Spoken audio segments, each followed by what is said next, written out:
Oke, Assalamualaikum warahmatullahi wabarakatuh. Hari ini kita akan masuk kembali ke pembelajaran desain grafis. Nah, di kali ini, di materi hari ini, kita akan belajar tentang shaping. Nah, apa itu shaping? Pertama, kita akan coba dulu bikin berapa ya? 5 lah mungkin ya. Saya akan buat 5, misalkan seperti ini. 5 kelompok objek.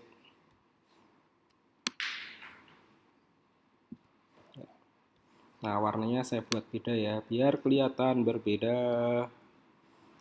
Nah, ini. Kemudian ini saya duplikat, jadi tekan tombol ALT, tahan, nanti akan muncul panah double seperti ini, baru diklik geser. Ya. Oke, ini bisa digandakan dengan tekan Ctrl D, jadi lebih cepat dibanding dengan copy paste. Ini saya geser dulu biar gampang. Oke, sebenarnya tidak hanya shaping, jadi kita akan bahas mulai dari grup. Yang pertama kita akan bahas grup. Nah, apa itu grup? Jadi kalau kita blok, kita seleksi, saya sarankan sih jangan terlalu sering menggunakan teknik seperti ini. Ya, di jaring pakai panah hitam. Enggak kan, Pak? Ya, ini direkam. Nanti kan tinggal diupload. Nah, ini di jaring seperti ini. Jangan terlalu sering seperti ini. Karena apa? Karena kalau belakangnya ada backgroundnya, ya pasti backgroundnya ikut terseleksi. Jadi saran saya tekan klik, kemudian tahan tombol shift, klik subjek satunya atau objek satunya. Nah, di sini yang pertama ada grup, lewat menu objek, pilih grup. Nah, ketika di grup, objek ini akan menjadi satu, ya. Warnanya tidak berubah. Jadi kalau saya pilih bintangnya, nah seperti ini, lingkarannya otomatis terpilih. Kalau saya pilih lingkaran, bintangnya juga terpilih. Jadi kalau saya geser-geser salah satu, semua ikut bergeser. Ini yang namanya grup. Nah, kalau mau menggeser salah satunya gimana? Caranya bisa diklik 2 kali. Klik-klik, nanti di bagian ini, bagian atas ini, ini ada tulisan layer 1, ada grup. Berarti kita masuk ke dalam grupnya. Ini baru bisa dipilih satu. Ya, mau yang lingkaran atau yang bintangnya bisa, dan ini masih bisa diganti-ganti seperti ini. Nah, keluarnya lagi dari grup ini kan dipilih yang lain nggak bisa nih. Nih, ini nggak apa. Kalau sudah posisi seperti ini, kita nggak bisa milih yang lain. Jadi kita kembali dulu. Ini grupnya nanti bisa panjang ya. Jadi grup kayak itu ya. Nah, kalau mau cepat, klik aja di luar 2 kali, klik-klik. Nah, dia udah kembali ke posisi utamanya. Jadi kalau mau edit, diklik 2 kali, kita bisa mengedit salah satu objek yang ada di sini. Nah, seperti ini. Kemudian kalau mau kembali, klik 2 kali. Ini yang grup. Jadi grup itu menggabung objek tanpa merubah warna, tanpa merubah bentuk, tanpa merubah posisi atas bawah, nggak ada yang berubah. Jadi dia murni cuma menggabung bentuk. Nah, yang kedua, ini menggunakan namanya kompon pad. Kompon pad itu menggabung objek. Nah, warnanya jadi satu, salah satu ya. Kebetulan warnanya yang berubah yang merah ya. Ini nggak tahu kenapa, apakah karena seleksi duluan. Tapi warnanya jadi satu yang jelas. Kalau nanti ada 3 objek ya, akan jadi satu juga gitu. Misalkan ini saya tambahi di sini. Nah, ataukah yang pertama kali dibuat objeknya, saya juga belum riset sampai situ. Oke, nah misalkan ini seperti ini, kita kompon pad, kemudian make.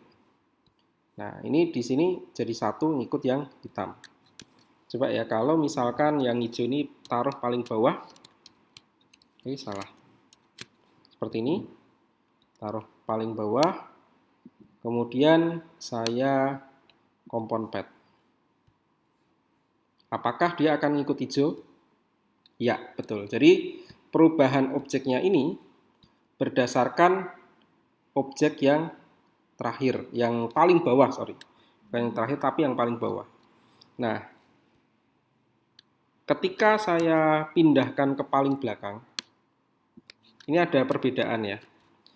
Ini, yang paling bawah itu adalah yang warna hitam. Dua di atasnya,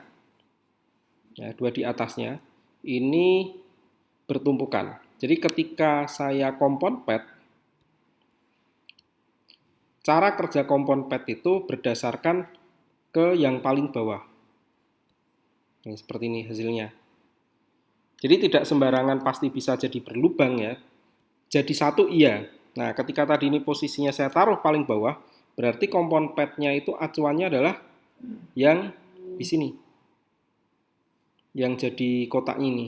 Sehingga karena kotaknya itu tidak berbatasan langsung dengan, bertumpukan langsung dengan bintangnya, maka bintang dan lingkaran itu akan jadi satu, seperti menyatu. Nah, yang bagian bertumpuk itu, ya, yang bagian bertumpuk antara kotak dan lingkaran itu baru berlubang.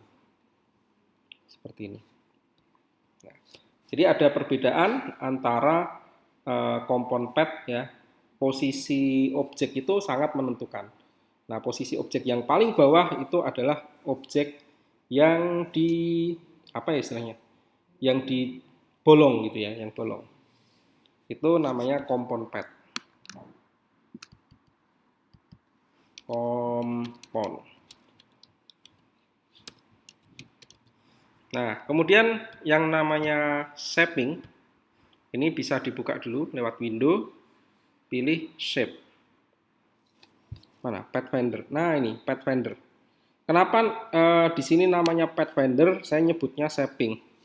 Karena kalau di Corel itu namanya shaping. Jadi saya masih kebawa kebiasaan penamaan di Corel ya. Sehingga ya ingatnya shaping. Sama aja sih Pathfinder dengan shaping, yaitu menggabung objek atau memotong objek dengan objek lain.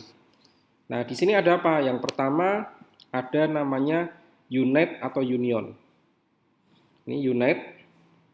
Ya, saya klik. Nah, dia akan menjadi satu. Kalau pakai kompon tadi, ini akan berlubang bagian yang bertumpuk. Karena acuannya yang ini. Nah, kalau misalkan ini ada 3 gambar, seperti ini, seperti yang posisi tadi ya, 3 gambar seperti ini. Kemudian saya unite, maka gambar ini 3-tiganya akan jadi satu. Tidak ada yang berlubang sama sekali. Tidak terpengaruh misalkan saya taruh di paling bawah ini ya, kayak gini. Kemudian saya kompon, warnanya coba diganti. Warna biru deh. Nah, ini akan ngikut jadi warna biru. Tetapi tidak ada yang berlubang. Kalau yang kompon tadi kan berlubang, sekarang yang unite. Ini benar-benar jadi satu. Oh, malah ikut yang merah. Berarti ikut yang atas. Ya, ikut yang atas. Oke, kayak gitu. Ini namanya unite. Mengambilnya di Pathfinder. Kalau Pathfinder teman-teman ini belum muncul, klik menu window, pilih Pathfinder. Window, Pathfinder. Oke.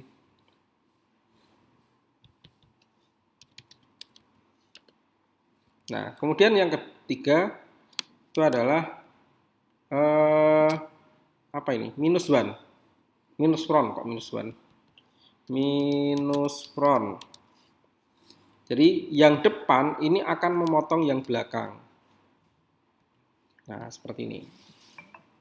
Ya. Ini yang depan akan memotong yang belakang. Kalau misalkan saya balik, ini yang lingkarannya taruh atas, berarti yang bintangnya yang akan kepotong. Ini minus front. Seperti itu. Nah, berikutnya di sini ada namanya, saya loncat dulu ya. Bukan intersect, saya loncat ke exclude. Oke. Secara sekilas, exclude ini hampir sama seperti kompon.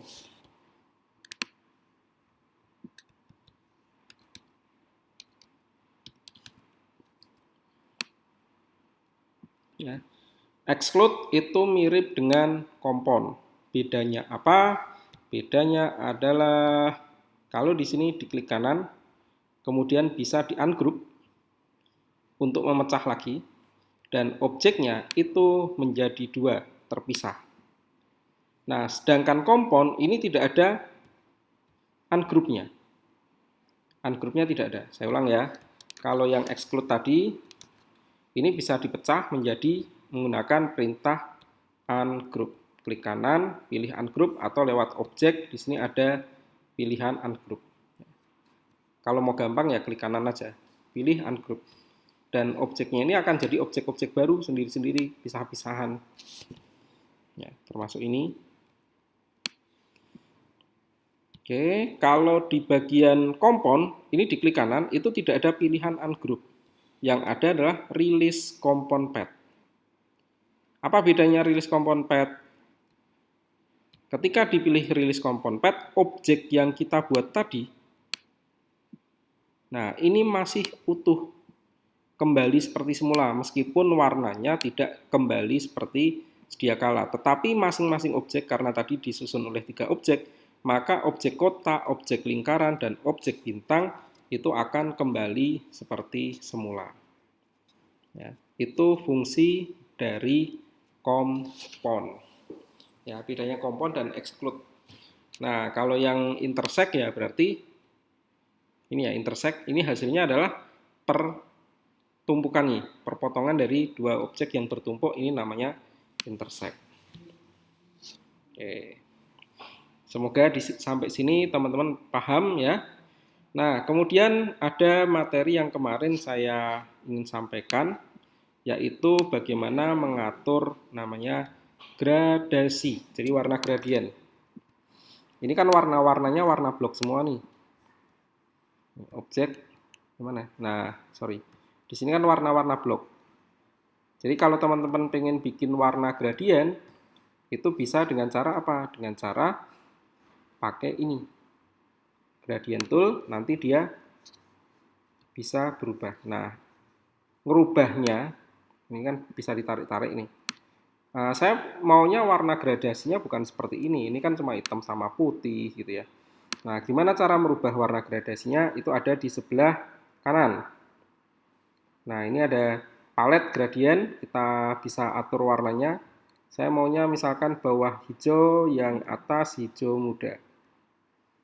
Nah, atau kuning sekalian. Yang bawah diganti hijau pupus. Oke, seperti ini.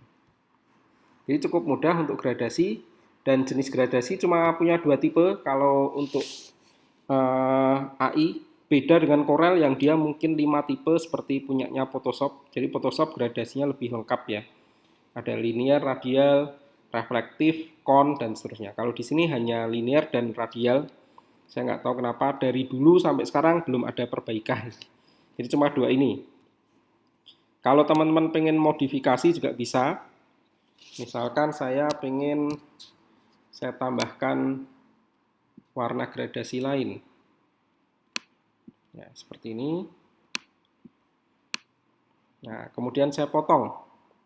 Ya, karena ini sifatnya apa ya? Objeknya itu hilang aslinya, maka saya akan copy, Ctrl C, Ctrl F, F bukan V ya, tapi F. Kenapa F? Bukan V, karena dia akan mempaste posisi sama persis. Kalau saya tekan Ctrl C, Ctrl V, Victory, maka dia bergeser. Jadi saya pilih yang F. Sehingga dia posisinya sama persis seperti yang sebelumnya. Nah, kemudian saya akan intersect di sini. Nah, hasilnya seperti ini. Jadi seolah-olah di dalam gambarnya ini muncul gambar baru. Ini akibat dari apa? Permainan sebuah gradasi. Jadi dari gradasi ini kita bisa menciptakan simulasi atau apa? Bukan simulasi ya, menciptakan ilusi 3 dimensi. Contoh nih yang paling gampang, saya bikin kotak, saya copy paste, ya. Kemudian kotaknya saya geser ke atas, titiknya ini, ya, seperti ini. ini udah seolah-olah apa ya? Gambarnya ada perspektifnya, kayak 3 dimensi. Tinggal yang ini aja. Posisi apa? Titiknya saya pindah ke sini. Jadi dengan efek gradiasi kita bisa bikin efek 3 dimensi. Ya, seperti ini juga kelihatan seperti 3 dimensi. Nah, teman-teman nanti bisa mengembangkan sendiri permainan gradasi maupun permainan warna-warna yang lain. Oke, jadi untuk materinya pengenalan grup, kompon, unit, minus front, exclude ya, shaping, pathfinder seperti ini, dan juga bagaimana mengelola warna gradasi. Nah, silahkan nanti bisa teman-teman berlatih menggunakan atau berlatih membuat logo. Ya, coba buat logo yang menggambarkan dirinya sendiri. Logonya berupa logogram. Kalau mau nambah tulisan, tinggal kita klik T, kemudian ketik. Misalkan di sini Nganu Production. Ya.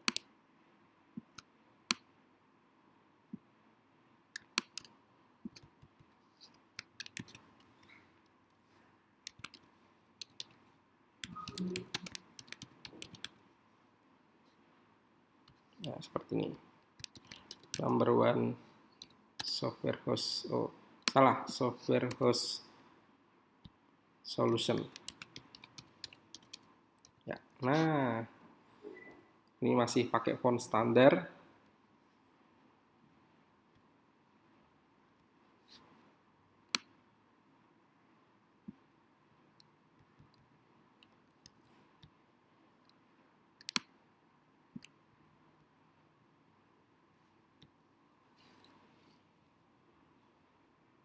Ya, seperti ini misalkan. Ya, jadi seolah-olah dia bersinar gitu ya, punya sinar.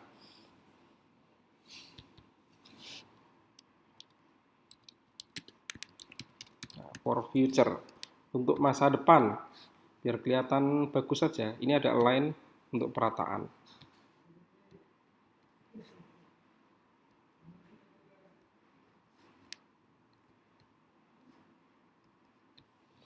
Oke, ini contoh ya. Jadi silahkan teman-teman bisa berlatih paling tidak bikin 10 logo untuk dirinya sendiri ya. Alternatif bikin logo, kemudian nanti dipilih yang paling bagus yang mana. Oke, itu saja. Selamat belajar, selamat mencoba. Assalamualaikum warahmatullahi wabarakatuh.